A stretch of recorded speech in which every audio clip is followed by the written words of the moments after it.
A Course in Miracles is rarely read as a textbook of structural mechanics. It is usually shelved as mysticism or New Age theology.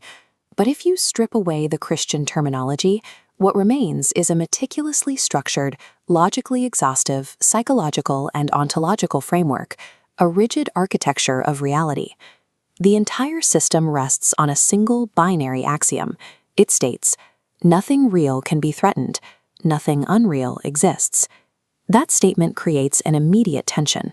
In our daily experience, reality seems defined by vulnerability, conflict, and physical decay. This framework categorizes all of those experiences, everything rooted in fear or scarcity, as literal mathematical illusions. They are processing errors. This axiom dictates the internal logic of the ego, the physical body, and the miracle. Treating this text as a structural blueprint rather than a spiritual metaphor reveals a mechanical understanding of human suffering and a concrete methodology for cognitive correction. This diagram identifies the boundary at the base of the architecture. The system divides all existence into two mutually exclusive domains, knowledge and perception. On the left is knowledge. Within this framework, knowledge is eternal, unalterable truth. It operates under a single unified law, often termed spirit or love. It has no opposite, no beginning, and no end. It simply is. On the right is perception. This domain is the antithesis of knowledge. It is an unstable, time-bound projection. Where knowledge is constant and given, perception is learned and highly selective. Because it relies entirely on interpretation, the perceptual domain requires form, boundaries, and a continuous belief in scarcity. It creates a world of separated parts, constantly competing for resources. The text classifies the entire perceptual world as a dream. It is a closed-loop simulation built entirely on the premise that a mind could somehow separate itself from knowledge. Because this simulation is disconnected from truth, everything that occurs within it lacks existence. Fear, pain, and loss are not real forces. They are strictly perceptual mapping errors. The system uses a vertical stack: spirit, mind, and body. The mind is the engine of creation, generating reality through the mechanic projection makes perception. It constructs the external world to justify its internal state. The physical body is merely an inert, powerless learning device. When the mind aligns upward, taking its cues from spirit, the system enters right-mindedness. It extends unified, conflict-free data. Operating independently, the mind enters wrong-mindedness.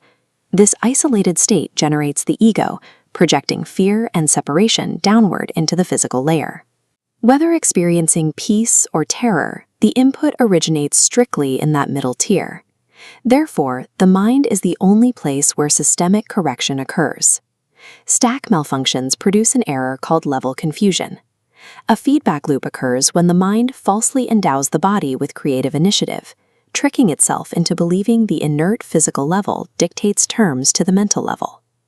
This structural short circuit is the framework's definition of physical sickness. The body is merely acting out a misthought.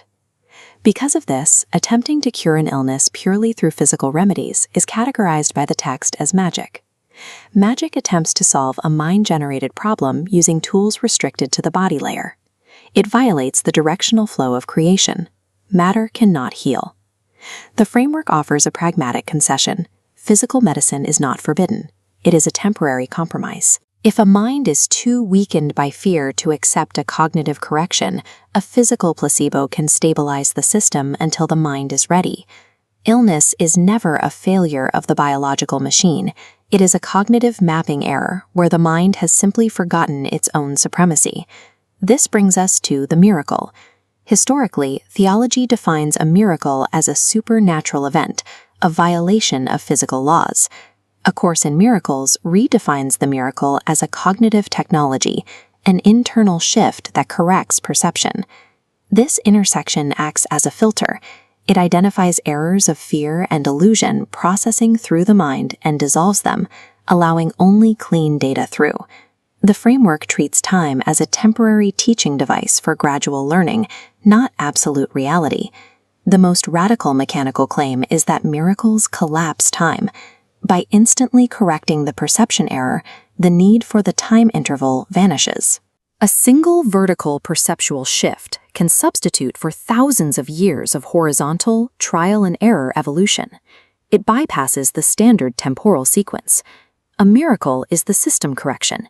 It restores the mind's alignment with reality, rendering the slow, painful grind of time functionally obsolete. Every cognitive correction, every dissolved illusion, builds toward a final objective, the atonement. Beyond the religious connotations of the word, the atonement is the permanent correction of the original separation error. It mechanically undoes the belief that the mind was ever severed from knowledge. The split is healed, and the processing stack is unified. Because the mind no longer projects lack or scarcity, it no longer needs to build defenses. It enters a state of total systemic invulnerability. The atonement is the mind accepting its own fundamental perfection. This recognition starves the ego of its computing power, eliminating the source code of all fear, which leaves one final question.